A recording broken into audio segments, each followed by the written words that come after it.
అరే మేము ఆలోచించింది 170, ముందైతే 90 తీసుకొని కడదామని మేము ప్లాన్ చేస్తే నువ్వు 45కి ఎట్లా తగ్గిస్తావని పాలమూరుకో నల్లగొండకో రంగారెడ్డికి అన్యాయం జరిగితే ఈ రోజు కేసీఆర్ గారు నీ ప్రభుత్వాన్ని అడిగారు. దాన్ని సమాధానం చెప్పండి, సవరించుకోండి. కానీ ఈ చిల్లర వాగుడు ఎందుకండి? ఇది కాదా నువ్వు రాసిన ఉత్తరం? నీ లెటర్ ప్యాడ్ మీద నీ దస్తూరితో నువ్వు రాసింది కదా ఇది. ఇంకా షేమ్లెస్ ఇంకా మాట్లాడుతున్నారు. ఏమన్నా మాట్లాడేదాంట్లో ఒక అబద్ధాలు ఆడడానికి కూడా ఒక హద్దు పద్దు ఉంటది. పాలమూరులో 90% పనులు పూర్తయినాయి, మిగతా పనులు చేయండి అంటే ఏడైనాయి అంటాడు. పోదామా మరి? డేట్ ఫిక్స్ చేయి, ఇద్దరం కలిసి పోదాంపా. 35,000 కోట్ల రూపాయలతో మేము ప్రాజెక్టు రూపకల్పన చేస్తే 27,500 కోట్ల రూపాయల పనులు బీఆర్ఎస్ హయాంలో జరిగాయి. ఆ రోజు మీరే ఎన్నో కేసులు పెట్టి అడ్డంకులు పెట్టి భూసేకరణ జరగకుండా గ్రీన్ ట్రిబ్యునల్లో హైకోర్టులో కాళ్ళ కట్టెలు పెట్టిన వాటిని ఎప్పటికప్పుడు ఛేదించుకుంటూ బీఆర్ఎస్ ప్రభుత్వం అన్ని అనుమతులు సాధించింది. దాదాపు 7 అనుమతులు సాధించాం. ప్రాజెక్టు పనులను పూర్తి స్థాయిలో ముందుకు తీసుకొని పోయినాం. పోవడమే కాదు, ఆనాడు 16 సెప్టెంబర్ 2023న కేసీఆర్ గారు మోటారే ఆన్ చేసింది కదా. నార్లాపూర్ పంప్ హౌస్ దగ్గర 145 మెగావాట్ల పంపును ఆన్ చేసి కృష్ణమ్మ నీళ్లు పాలమూరు గడ్డ మీద బిరబిర బారిచ్చింది కేసీఆర్ కాదా? సబ్స్టేషన్ కడితే మీ పంప్ హౌస్ అయిపోయి మోటార్ వస్తే నీళ్ళే బయటకు వచ్చాయి. నువ్వు పనులు కాలేదంటావు. నువ్వు బుడ్డ 2 కిలోమీటర్ల కాలువ 2 కిలోమీటర్ల కాలువ 2 ఏళ్లలో నువ్వు దవ్వలే. జస్ట్ ప్యాకేజ్ 3లో 2 కిలోమీటర్ల కాలువ దవ్వుతే ఏదుల వట్టెము కర్వెన ఇవన్నీ రిజర్వాయర్లు నింపుకునే అవకాశం ఉండే. ఎందుకంటే అన్ని పంప్ హౌజులు పూర్తయినాయి. 2 TMCకి ట్విన్ టనల్ పూర్తయింది, రిజర్వాయర్ పూర్తయింది.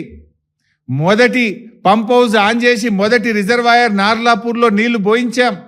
ఇవాళ పోతే కూడా నార్లాపూర్ రిజర్వాయర్లో కేసీఆర్ గారు పాలమూరు రంగారెడ్డి ఎత్తిపోతల పథకంలో భాగంగా నిర్మించిన నార్లాపూర్లో 4 TMCల నీళ్ళు ఇవాళ కూడా ఉన్నాయి.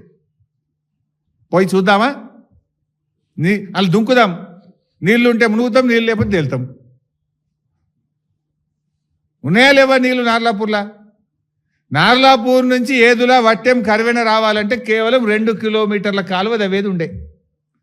మేముంటే ఈ పాటికి పారిద్దు నీళ్ళను. 2 ఏళ్ళైంది చెప్తే పాలమూరు బిడ్డ అంటారు. మరి అలా కన్న తల్లికి ద్రోహం చేసినట్టు పాలమూరుకే ద్రోహం చేస్తున్నారు మీరు. 2 కిలోమీటర్ల కాలువ దవ్వంది నిజం కాదా? తట్టెడు మట్టెత్తింది నిజం కాదా? 60% పనులు పూర్తయిన ఉద్దండాపూర్ రిజర్వాయర్ను ఈ రోజుకి ఎందుకు పూర్తి చేయలేదు? 2 ఏళ్లలో ఉద్దండాపూర్ రిజర్వాయర్ పనులు ఎందుకు జరుగుతలేవు?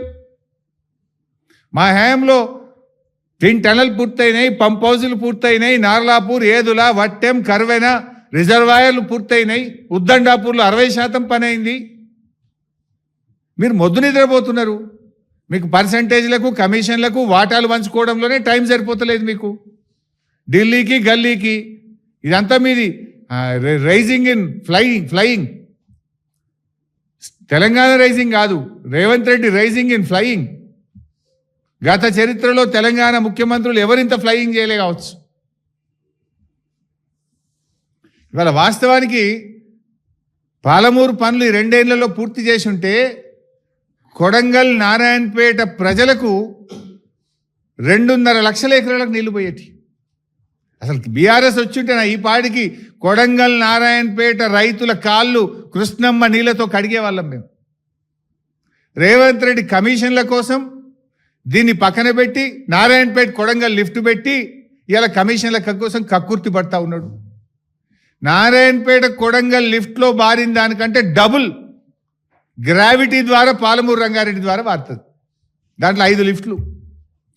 దీంట్లో ఉత్తదే కాలువ తవ్వుతే కాలడ్డం పెడితే నారాయణపేట కొడంగల్లో 2.5 లక్షల ఎకరాలకు నీళ్లు పడతాయి.